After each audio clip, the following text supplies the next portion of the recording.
Hello friends. आज बहुत दिन बाद ब्लॉग बना रहे, बहुत दिन बाद।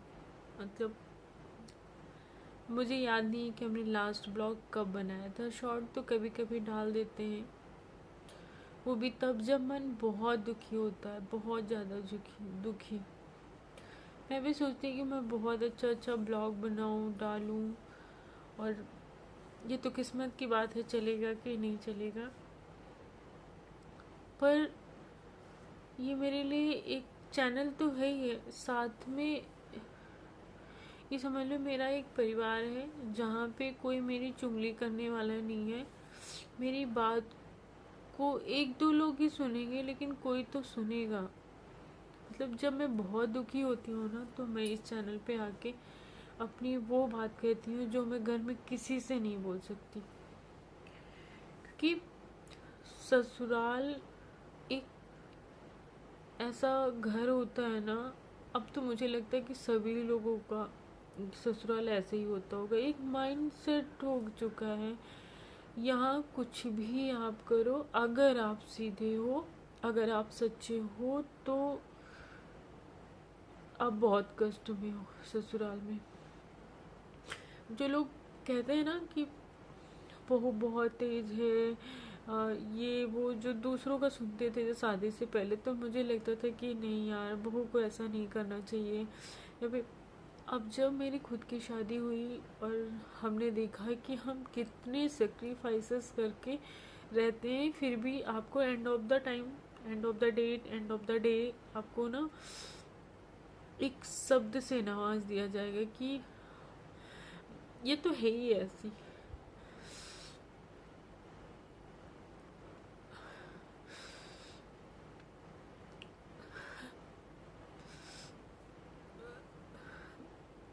मैं मैं सोचती हूँ कि मैं किसी की बुराई ना करूँ, मैं किसी के बारे में कुछ ना सोचूं। मेरी लाइफ है भी ऐसी कि मैं कभी पढ़ाई करती हूँ, लोगों का मतलब घर का काम धाम करके। मेरे पास एक छोटा बच्चा है, तो मैं उसके कामों में लगी रहती हूँ। मेरा ना किसी के पास बैठना बहुत कम हो पाता है, मैं किसी के पास बैठ नहीं पाती हूँ, बटरिंग नहीं कर पाती हूँ घर में। और खासकर तब जब दो देवरानी जेठानी, मैं जेठानी हूँ लेकिन जेठानी जैसी फीलिंग नहीं आती है। इसलिए क्योंकि जो मम्मी है ना, मेरी सास, वो छोटी बेटी को ज़्यादा चाहती है, इसलिए वो छोटी बहू का भी फेवर ज़्यादा करती है। आप यकीन नहीं मानोगे, अगर आप वो छोटी बहू पर गुस्सा भी होती है ना, तो किसी न किसी बहाने से वो मुझ पे निकालती हैं। आप सोचो ये कहाँ की दरिंदगी है। और मैं इतना क्यों रो रही हूँ, आप लोग सोच रहे होंगे कि देखने में भी बोर लग रही है। और क्यों नहीं बोलती, क्योंकि मेरा पति कुछ नहीं कहता। मेरा पति घर का बड़ा लड़का है, और बड़े लड़के पे ना जिम्मेदारियाँ बहुत ज़्यादा होती हैं, बहुत ज़्यादा। इतनी जिम्मेदारी है कि मेरा ये दांत पिछले एक हफ्ते से दर्द हो रहा है। इसमें मसाला भरा था, तो मसाला पता नहीं कैसे निकल गया, मैं खाना नहीं खा पा रही हूँ, इतना पेन हो रहा है। उसके पास इतना टाइम नहीं है कि इसमें मसाला डलवा दे। घर का कोई भी सदस्य उसके सिवा ले नहीं जाएगा। जब मैं फ़ोन करती हूँ ना, तो वो यही बोलते हैं अभी मैं बिजी हूँ, अभी मैं बिजी हूँ, मैं मीटिंग में हूँ, मेरे पास नहीं टाइम है।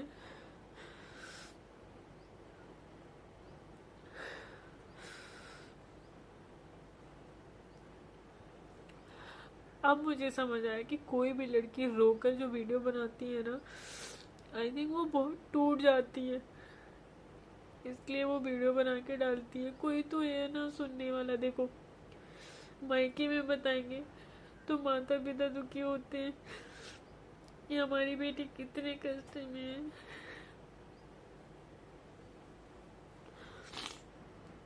ससुराल में अगर आप अपनी बात किसी से शेयर करते हो ना, तो वो चुगली मार के आपकी प्रॉब्लम और बढ़ा देता है। आपकी हेल्प ऐसे मतलब सुनेगा कि जैसे लगेगा कि आपका बहुत चाहता है। बट यहाँ पे क्या होता है ना, फ़ोन करके बताया जाता है कि वो तो ऐसे बोल रहे, जबकि गलत कुछ नहीं बोल रहे होते। अपने मन की जो बात यहाँ कह रहे हैं ना, ऐसे ही अगर आप किसी से कर लो कि इस बात का कष्ट है, नहीं बोलना चाहिए था, सही और हाँ तो यहाँ है ही नहीं। सही और गलत के पक्ष में बोलने वाला ससुराल में कोई होता ही नहीं है।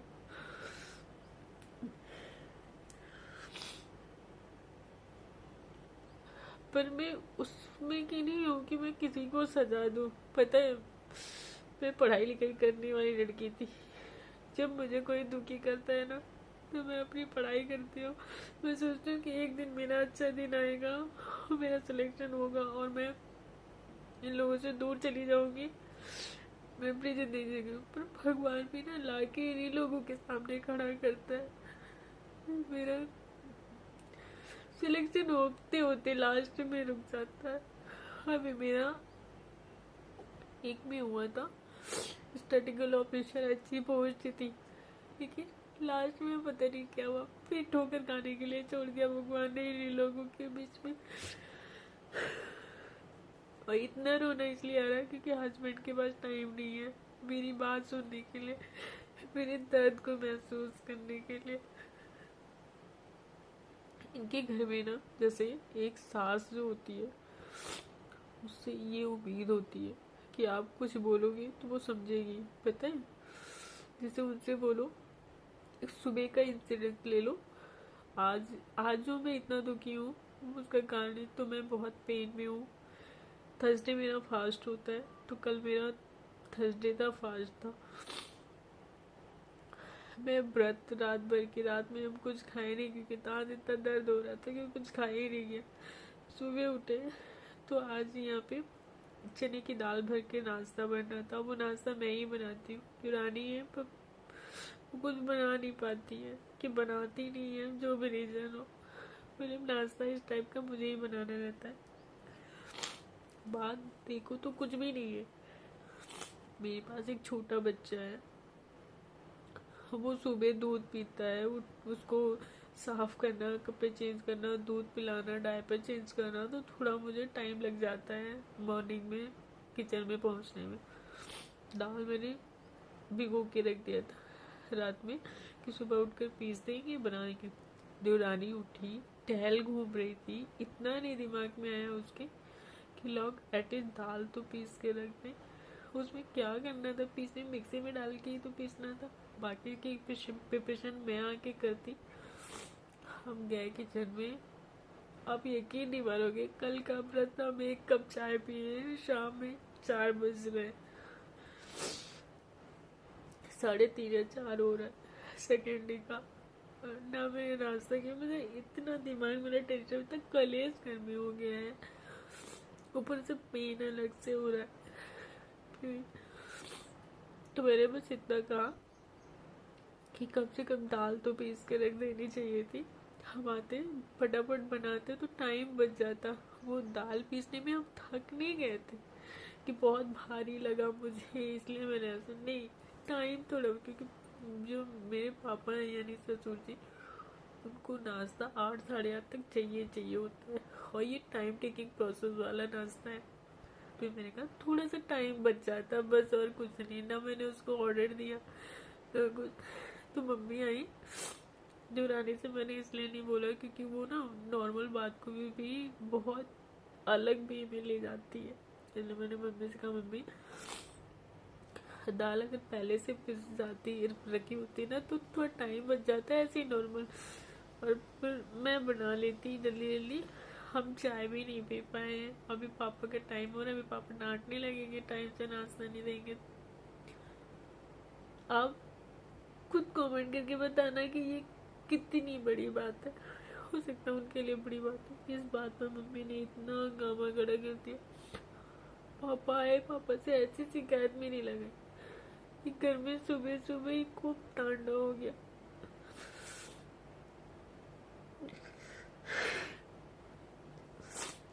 हस्बैंड आए, मैंने उनसे बोला ये क्या है आपके घर में, क्या किस टाइप के तांडव होते हैं, किस टाइप की लड़ाई। मैंने तो जस्ट बहुत ना ऊंची आवाज में बोला, ना बहुत गुस्से में बोला, मैंने जस्ट एक जनरल बात कही कि मम्मी ये हो जाता तो टाइम बच जाता।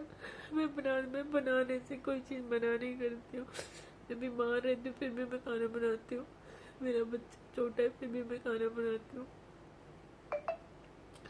सिर्फ इसलिए कि मेरी एक ही कमजोरी, मेरा हस्बैंड बोलता नहीं है।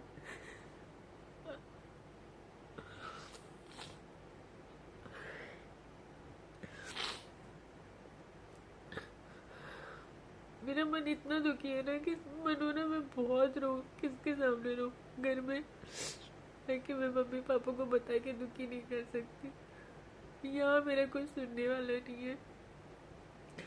हम मानते हैं सभी सास गंदी नहीं होती है, और यहाँ पर भी अभी मम्मी ने ये नादानियाँ जरूर की, लेकिन उनको ये नहीं पता कि उनकी यही छोटी छोटी चीजें कितनी कितना क्लेश करवा दिया। अब मैं नफरत नहीं कर पाती हूँ।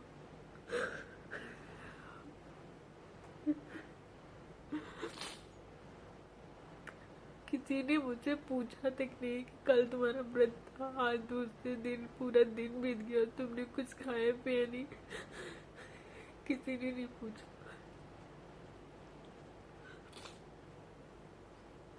तो ऐसी भी किस्मत होती है। मुझे नहीं पता इस वीडियो पे व्यूज आएंगे कि नहीं, लेकिन 2-4 भी सुनेंगे तो मुझे ऐसा लगता है ना कि मैंने किसी से अपनी बात कही। कोई तो प्लेटफॉर्म है जहाँ मैं अपनी बात कह सकती हूँ।